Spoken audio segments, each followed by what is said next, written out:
Mundo ESG, com Sônia Consiglio.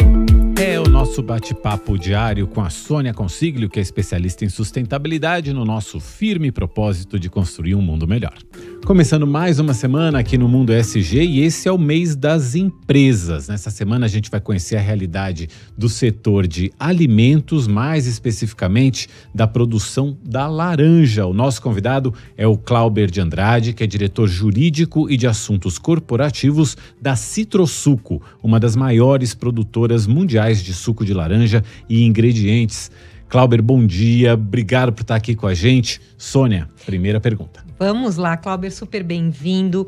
E vamos começar direto ali com a questão ambiental, né? Um dos principais desafios do mundo e, consequentemente, das empresas, quando a gente fala das questões ambientais, é lidar com as questões climáticas. Como que a citricultura brasileira vê e atua nesse contexto de aquecimento do planeta, Clauber? Bom dia, Sônia. Obrigado. Bom dia, Mauro. Obrigado pelo convite. Bom dia a todos os ouvintes aí do Mundo ESG.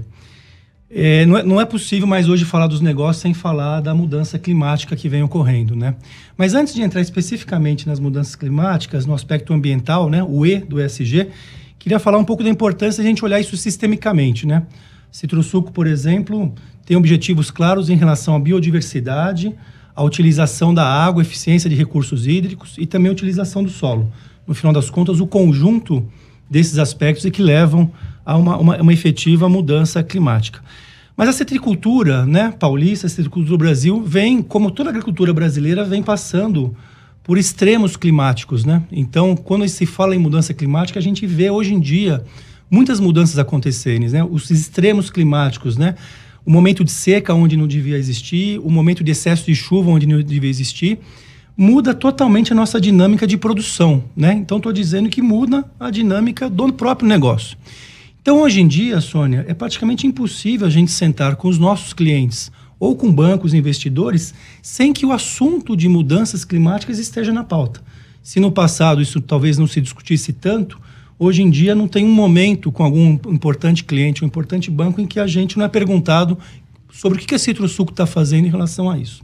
E como é que a gente enxerga a Citrosuco nesse contexto? A gente se coloca, né, no lado da solução, né? Porque a Citrosuco é uma empresa climate positive. No final das contas, a gente captura 400 mil toneladas de carbono todo ano através dos pomares que nós temos. Mas ainda assim, entendemos que isso não é suficiente. Então, a Citrosuco ela tem clara compreensão das necessidades de descarbonização dos negócios.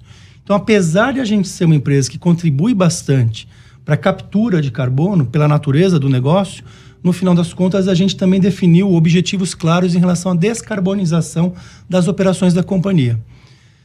Com a aprovação do SBTi, né, Science Based Targets, que é a ciência aprovando a ambição da Citrosuco em relação à descarbonização, nós temos compromissos claros de diminuição de 28% das nossas emissões até 2030 no escopo 1 e 2 e de 16% em relação ao escopo 3, que é a emissão dos nossos fornecedores de frutas, né? E não basta simplesmente a gente ter um compromisso lá em 2030, né? 2030 está longe, né? 2030 tem que ser hoje.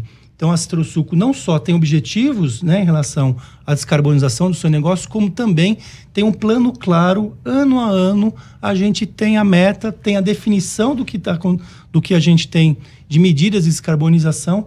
E um exemplo disso é que nessa última safra a gente alcançou pelo menos 5% de descarbonização através do incremento da nossa parcela de energia renovável. Então, no final das contas, é isso, né? É a contribuição que as empresas podem dar para o mundo que tem que passar por uma transição energética, por uma transição climática. Muito bom, Clauber. Obrigado por hoje. A gente volta com você e com a Sônia amanhã nesse mês das empresas aqui no Mundo ESG. Até lá.